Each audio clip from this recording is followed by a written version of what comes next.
নতুন অর্থ প্রবাহ হবে এবং আবাসন খাত সহ পুরো অর্থনীতি উপকৃত হবে।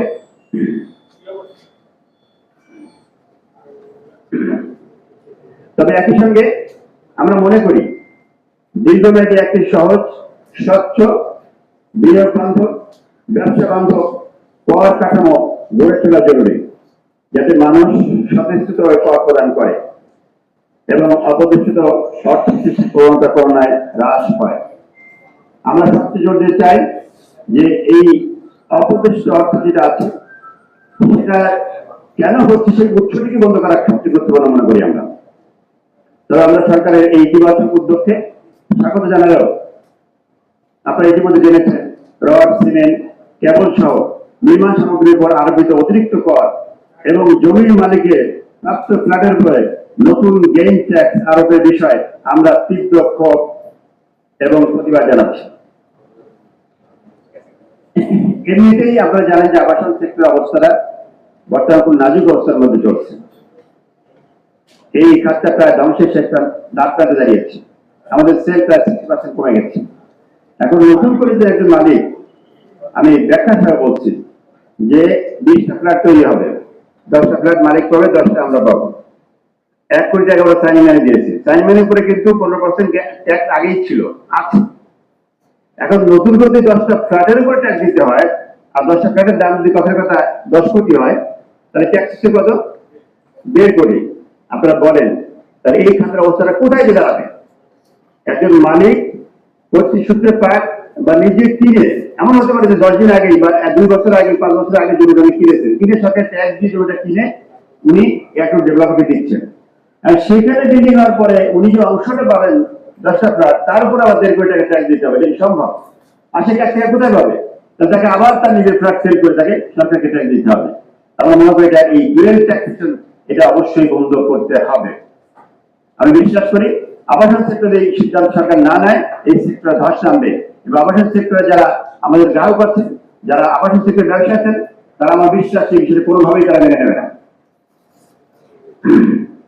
সাংবাদিক বন্ধুরা, বাংলাদেশের ক্রমবর্ধমান নগরায়নের প্রেক্ষাপটে রাজধানী ঢাকা ছাড়াও দেশের বিভিন্ন বিভাগীয় জেলা শহরে পরিকল্পিত আধুনিক ও বাসযোগ্য পরিকল্পিত নগর গড়ে তোলার লক্ষ্যে দীর্ঘদিন ধরে কাজ করে যাচ্ছে real estate and housing association of Bangladesh, Riha. আবাসন সম্পদ নিবেশন, উন্নত জীবনযাত্রার পরিবেশ নিশ্চিতকরণ এবং সুশৃঙ্খল নগরায়নের মাধ্যমে দেশের উন্নয়ন প্রক্রিয়ায় অংশীদার হয় রিহাবে এবং আমাদের সদস্যদের অন্যতম প্রধান লক্ষ্য। মনে রাখবেন আমরা সরকারের ডেভেলপমেন্ট পার্টনার, আমরা সরকারের উন্নয়ন সহায়ক শক্তি।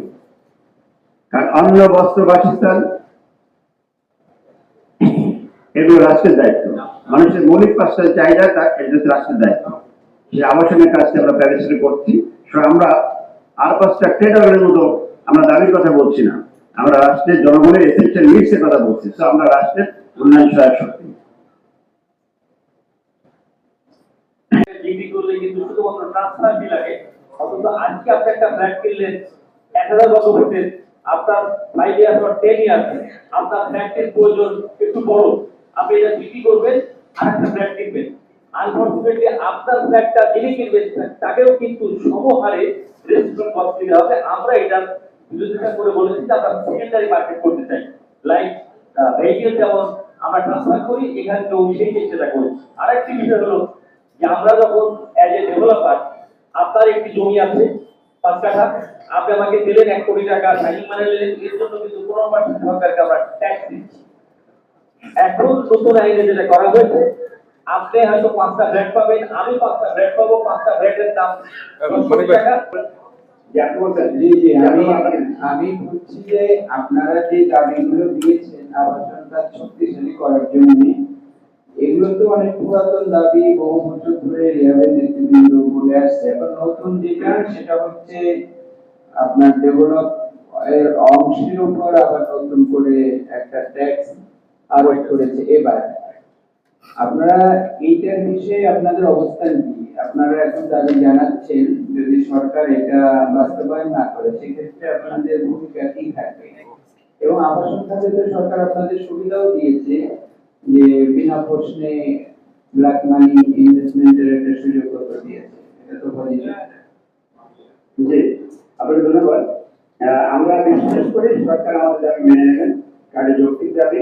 আমরা আশা করি যে এই ডাবল ট্যাক্সেশন সিস্টেমটা প্রত্যাহার করে নেবেন এবং আমি দৃঢ়ভাবে এখনো বিশ্বাস করি যেটা আমরা প্রত্যাহার করে নেবেন। যদি না নেয় বাস্তবে আমরা যারা এই সেক্টরে আছি, আমাদের যারা মেম্বার আছে, আমাদের কাস্টমার আছে, তারা তো বসে থাকবে না, তারা রাস্তায় নামবে।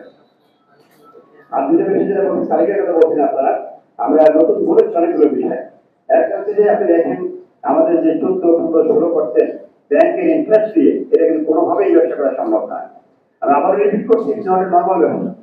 আবাসিক কিন্তু মানুষের এসেনশিয়াল নিড খাদ্যের জন্য আপনি সাবসিডি দিতে পারেন, এসেনশিয়াল নিড আবাসন আপনি কেন দেবেন না?